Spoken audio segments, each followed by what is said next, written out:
होंगे, आप बहुत आनंदमय जीवन जिएंगे यदि आपको सत्संग मिल गया तो। और जो सत्संग से बाहर है, दूर है, वो बहुत परेशान है आज भी।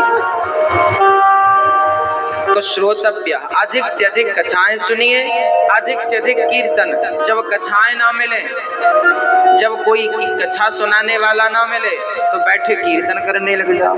बैठो सीताराम सीताराम, हरे राम राम राम हरे हरे, हरे कृष्णा कृष्णा कृष्णा हरे हरे। फिर क्या करो? कीर्तन करो। फिर कीर्तन भी ना मिले तो क्या करना है? स्मर्तव्यश्च, फिर हमें स्मरण करना चाहिए। हाँ, बढ़िया, थोड़ा सा पीछे को, हल्का बस। श्रोतव्यः कीर्तितव्यश्च स्मर्तव्यश्चेच्छिता भयम्, हमें अधिक से अधिक भगवान का स्मरण बनाए रखना। स्मरण जानते हैं मैया जी? स्मरण जानती हो मेरी माँ? क्या होता है स्मरण? याद रखना। किसको रखते हैं? जैसे हम काम करते समय अपने माँ अपने बच्चों को याद रखती है, पत्नी अपने पति को याद रखती है। गाय भले जंगल चली जाए, पर शाम होते ही लाख घास लगी हो हरी भरी, पर वो अपने बच्चे की तरफ भाग जाएगी। जैसे गाय अपने बच्चे का चिंतन करती है, चरती है फिर भी सोचती है बच्चे के बारे में। माँ काम करती है फिर भी अपने बच्चे का ध्यान रखती है। हाँ, उसी तरह काम बराबर करिए, पर काम करते समय भगवान का निरंतर चिंतन करते रहिए। एक भी क्षण चिंतन के बिना ना जाए, ये हम सबकी परम जिम्मेदारी है। और क्या करना चाहिए? जितासनो जित श्वासो जित संगो जितेंद्रिय। क्या करना है? जितासनो, हमें आसन, एक आसन पर बैठकर भगवान का चिंतन करना है, और हमें प्राणायाम भी करना चाहिए। स्वास्थ्य का ध्यान भी जरूरी है। यदि शरीर है तो सब कुछ है, शरीर नहीं तो फिर कुछ भी नहीं। इसलिए हमें रोज 15 मिनट, आधा घंटा योग करना चाहिए। योग जानती हो मैया? करते हो आप? नहीं करते, योग नहीं करते आप। योग करते होते तो आप फिट होते। फिट नहीं है, इसका मतलब आप लापरवाह हैं। आप सभी को फिट होने का एक मंत्र बता दूं? फिट होने का एक योग बताता हूं, अभ्यास करना। रात्रि को, शाम को 6 बजे के बाद कोई आपको अमृत भी दे दे, दाल चावल सब्जी रोटी तो छोड़ दो, कोई अमृत भी दे दे, तो आपको एक योग करना है, एक आसन करना है। जैसे आपके सामने थाली आए, कोई ने परोस के रख दिया दाल चावल सब्जी रोटी, तो आपको क्या करना है? थाली को वापस खिसका दो। भैया जी रात को नहीं खाएंगे, और हाथ जोड़ लो। ये सबसे बड़ा योग है फिट रहने का। अभ्यास बनाओ इसका। अर्थात रात्रि का भोजन त्याग दीजिए। जीवन में आयु लंबी नहीं होगा, पता है? लकवा क्यों होता है? आपने धीरे से सांस ले ली, सामान्य हम लोग लेते हैं, चल रही है सांस, ऐसी श्वास से जिंदा तो रहोगे पर स्वस्थ नहीं रहोगे।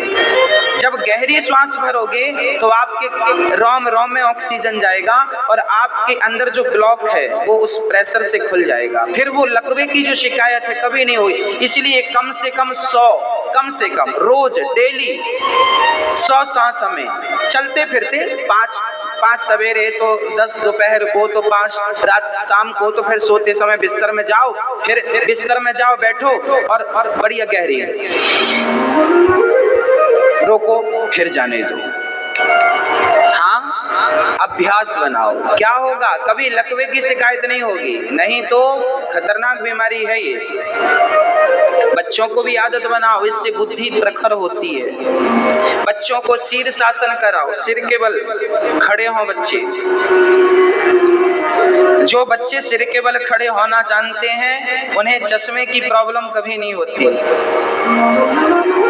सिर के बल खड़े करो बच्चों को उल्टा, चश्मे की प्रॉब्लम नहीं होगी, माइंड फ्रेश रहेगा, प्रखर बुद्धि होगी, इंटेलिजेंट बच्चे होंगे।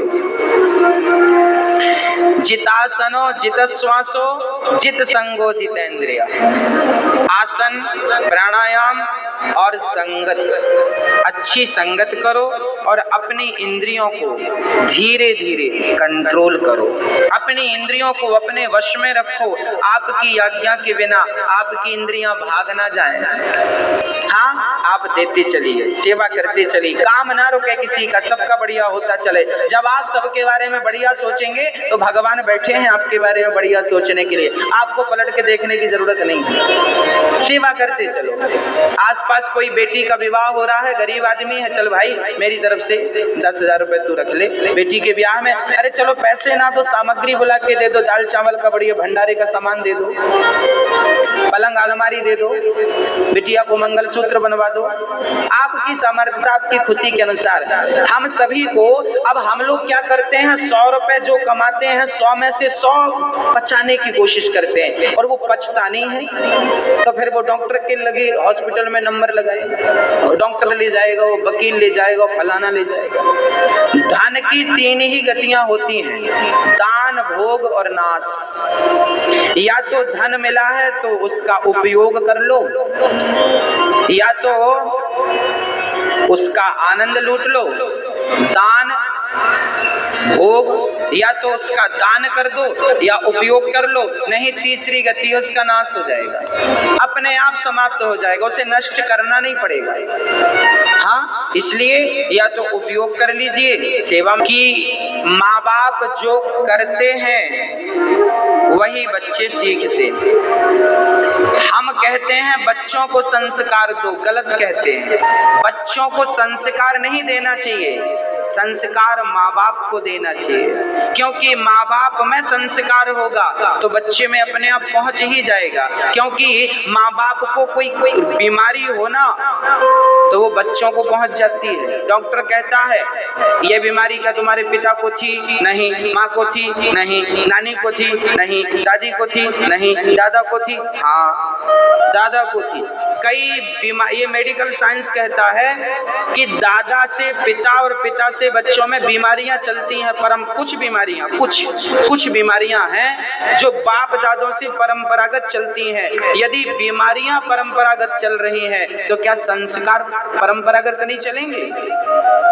आपके संस्कार ही बच्चों में जाने वाले हैं। अब आप बच्चों से कहो बेटा सवेरे माता पिता को प्रणाम किया करो, तो माता पिता को प्रणाम किया करो ये कहो मत। आप अपनी माँ को प्रणाम करो तो आपको देखकर बच्चा आपको प्रणाम करेगा। कहोगे तो क्या हो, कहने का कोई फर्क नहीं पड़ता साहब, कहने से कुछ नहीं होता। कहने वाले तो बहुत आए बहुत चले गए, कहने से क्या होता है? मैया सो मत जाना, कहने से कुछ नहीं होता। आप अपने माँ बाप की सेवा करेंगे, पांव दबाएंगे तो आपका बच्चा देखेगा, पूछेगा पापा ये क्या कर रहे हो? तब बोलो बेटा हम अपनी माँ के पांव दबा रहे हैं, तब उसको तुरंत आएगा यदि आप अपनी माँ के पांव दबा रहे हैं मैं भी अपनी माँ के पांव दबाऊंगा। तुरंत उसको वो चीज समझ आएगी, तुरंत। इसी का नाम संस्कार है। और हम लोग क्या करते हैं, बेटा माँ की सेवा करो, तुमने करी अपने माँ बाप की, हमने तो नहीं करी, तो तुम भी चूल्हे में जाओ। जब तुमने नहीं करी अपने माँ बाप की तो तुम्हारे बच्चे क्यों करेंगे? संस्कार का सिलसिला यहीं से बिगड़ गया। सारे लोग चाहते हैं मेरे बच्चे सेवा करें, संस्कारी बने। पहले साहब आप तो बन जाओ, आप तो पांव दबा दो अपनी माँ के। आप आपकी माँ ने कहा बेटा हमारा ये काम कर दो, आप माँ पर टूट पड़े। जब देखो जब काम बताती रहती हो, पैसे धेले कुछ है नहीं, बस ये वो। बच्चे भी देखते हैं, अच्छा हमें भी बड़े होके अपने पापा से ऐसी ही बातें करनी है। ग्राम फिर हमने इसकी खुशबू ली, बहुत सुंदर। अब फिर हमने इसको तराजू पे रखा,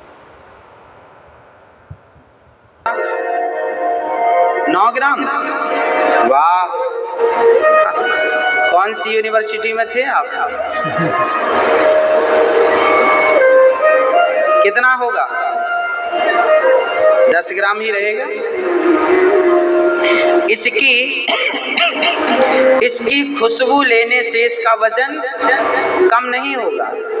इसका वजन 10 ग्राम था, तो खुशबू लेने के बाद भी तुरंत तौला ना आपने तो 10 ग्राम, अब वजन बिल्कुल कम नहीं हुआ। क्या इसका अर्थ ये है कि आपने खुशबू नहीं ली? आपने खुशबू ली पर वजन कम नहीं हुआ। उसी प्रकार दाल चावल सब्जी रोटी जब भगवान को रखते हैं तो उस भोजन की जो खुशबू है और जो भक्त का प्रेम है, भगवान भक्त की श्रद्धा प्रेम को तो स्वीकार कर लेते हैं पर भोजन ज्यों का त्यों छोड़ देते हैं। भगवान को भोज्य से भोजन से मतलब नहीं, भगवान को तो खिलाने वाले की श्रद्धा से मतलब है। जैसे आपने खुशबू तो ले ली पर वजन कम नहीं हुआ, उसी प्रकार भगवान ने भोजन को स्वीकार कर लिया पर रोटियां कम नहीं हुई, ज्यों की त्यों। इसका अर्थ है कि भगवान खाते हैं पर हमारे जैसे नहीं खाते। जैसे भौरा, देखिए 84 लाख जीव हैं, उनमें हम और आप भी सम्मिलित हैं। सबका खाना पीना अलग है। चींटी का खाना पीना अलग है, मछली का खाना पीना अलग है, भौरे का खाना, भमरा रस पीता, हाँ वो दाल चावल सब्जी रोटी नहीं खाता। शेर का खाना पीना अलग है, हाथी का खाना पीना अलग है, चिड़िया का खाना पीना अलग है। उसी प्रकार भगवान का भी खाना पीना अलग है। जैसे भौरा दाल चावल सब्जी रोटी नहीं खाता फिर भी उसका पेट भरता है रस से, उसी प्रकार भगवान दाल चावल सब्जी रोटी नहीं, भगवान तो भक्तों के प्रेम से अपना पेट भर लेता है, भक्तों की श्रद्धा से अपना पेट भर लेता है। तो भगवान श्रद्धा और प्रेम को स्वीकार करते हैं, ना कि वस्तु को स्वीकार। और हम लोग पागल हैं, हम कहते हैं रोटी तो खाया नहीं, कम हुई नहीं। हम यहाँ पढ़े, अरे भाई भगवान की इतनी बड़ी सृष्टि है, भगवान डायरेक्ट नहीं खाता। जब गर्भवती माँ खाती है ना, जब मैं अपनी माँ के पेट में था और जब आप अपनी मम्मी के पेट में थे तब आपकी माँ खा लेती थी तो आपका पेट अपने आप भर जाता था। नरा, हमारी नाभि से नरा जुड़ा रहता है, माँ खाती है बच्चे के पेट में अपने आप चला जाता है। उस समय स्त्रियों को भूख ज्यादा लगती है, ऐसा डॉक्टर कहते हैं। 2 पेट होते हैं, हाँ यदि माँ का खाया, देखिए भगवान ने ये व्यवस्था किसने करी कि माँ खाएगी तो बच्चा का पेट भर जाए? किसकी व्यवस्था थी? कोई डॉक्टर गया था नरा जोड़ने क्या? डॉक्टर तो नरा तोड़ सकता है, जोड़ नहीं सकता। वो व्यवस्था भगवान की थी।